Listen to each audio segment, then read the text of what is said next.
Hello friends, কেমন আছো সবাই? আজকে আমি তোমাদের সাথে মোমো চাটনির একটি রেসিপি শেয়ার করছি। এর জন্য নিয়েছি ৮-১০টা রসুন, 3টে টমেটো আর লাল লঙ্কা ৫-৬টা। এবার গ্যাসে বসিয়ে এটিকে বয়েল করে নিতে হবে 5 মিনিটের জন্য।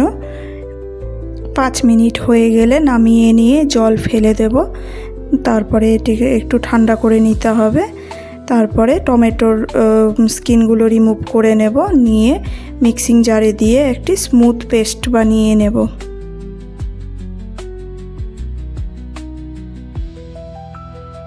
তারপর গ্যাসে একটি কড়াই বসিয়ে তার মধ্যে 2-3 চামচ মতো তেল নিয়ে নেব।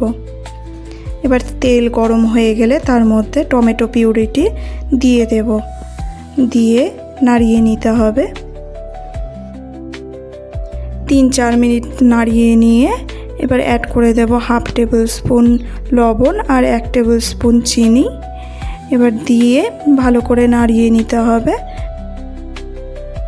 তারপর টমেটোটা থেকে যখন তেল ছাড়বে তখন আমরা 1/2 গ্লাস জল অ্যাড করে দেব।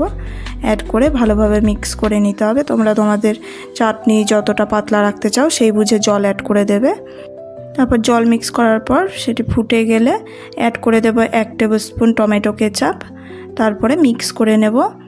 2-3 মিনিট পরে 1 table spoon lemon juice add করে দেব, দিয়ে 30 সেকেন্ড মতো রেখে গ্যাস ফ্লেম অফ করে সার্ভ করে নেব।